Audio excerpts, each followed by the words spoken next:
আসসালামু আলাইকুম। কেমন আছেন সবাই? আশা করছি ভালো আছেন। আলহামদুলিল্লাহ আমরাও ভালো আছি। তো বাহিরে বৃষ্টি হচ্ছে আজকে দুপুর থেকে অনেক। একবার খুব আলো হইলো, আবার অন্ধকার। এখন কিন্তু অন্ধকার হয়ে আছে, 5টা বাজে কিন্তু অন্ধকার। তো বৃষ্টির দিন আমার খুব বাদাম টানা খেতে ইচ্ছে করতেছে। তো বাসায় বাদাম ছিল, চুলাটা জ্বালিয়ে দিলাম। অনলাইন থেকে বাদাম এনেছিলাম। এই বাদামগুলো এগুলো ভাজা থাকে, এই যে এই বয়মে আনা হয়েছিল। তো এগুলো এরকম ভাজা থাকে ঘিয়ে। তো বাদামগুলো কি মজা। তো এখন এমনি বাদাম খেতে ইচ্ছা করতেছিল না, আমার মনে হলো একটু বাদাম টানা করলে মনে ভালো লাগবে।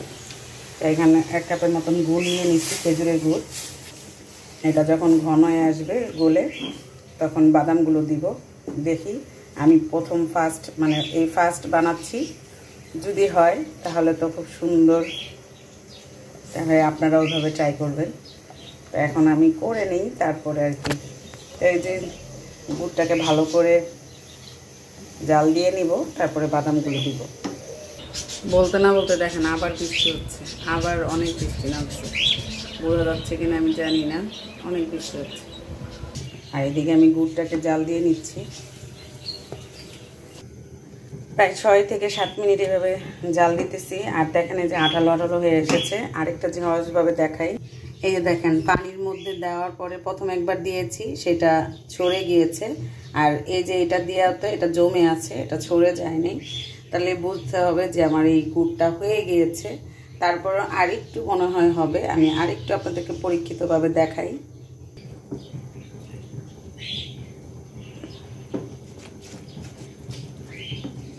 যখনই পানিতে দিব, এটা যখন সব একদম চাকা হয়ে থাকবে, তখনই বুঝতে হবে যেটা হয়ে গেছে। এই যে দেখেন, এই পুরোপুরি হয়ে গেছে, পারফেক্ট। আমার এই গুড়টা সুন্দরভাবে হয়ে গেছে। এই যে দেখেন, পাতিলের সাইডেও যখন দিব গোড়ায় গলায় পড়বে। আমি এখন এই যে বাদামগুলো দিয়ে দিব। বিসমিল্লাহ, আল্লাহ যেন আমার আশা পূরণ করে।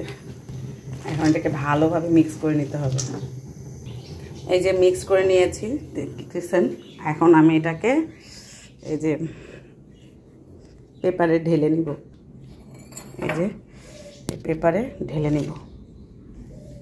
এই যে এটাকে গরম থাকা অবস্থায় এটাকে আবার এই যে ছড়িয়ে দিতে হবে। আর আমার মনে হচ্ছে বাদাম বেশি হয়ে গেছে, তারপর দেখা যাক। গুড়টা কম হয়েছে এরকম মনে হচ্ছে। তারপরও আমি গরম থাকা অবস্থায় কিন্তু এটা সুন্দর করে ছড়িয়ে দিতে হবে, তারপরে আর কি ঠান্ডা হওয়ার পর কাটবো। আমার কাছে তো মনে হচ্ছে আমার বাদাম টানা হয়ে গেছে। আমরা বাদাম টানা বলি, কটকটি বলি, বাদামের কটকটি। এই যে দেখেন এখন কিন্তু অলরেডি জমে গেছে। তো ঠান্ডা হওয়ার পর পুরোপুরি উঠাবো আর কি। তো দেখা যাক কি হয়। তো বাদাম টানা বানানো হয়েছে, খাওয়াও শেষ হয়ে গিয়েছে। এত মজা হয়েছিল যে আমি আর ভিডিও করা হয় নাই, আপাদেরকেও দিয়েছিলাম উপরে। তো আপারাও খেয়ে খুব পছন্দ করেছে। তো এই যে হলো, এখন এতটুকু আছে, এটা এখন আমি খাবো।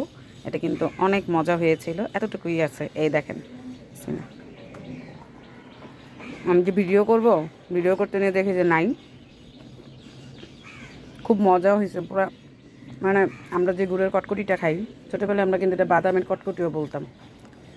তো সবাই বানিয়ে খাবেন, অনেক মজা হয়েছে। সবাই ভালো থাকবেন, সুস্থ থাকবেন। আল্লাহ হাফেজ।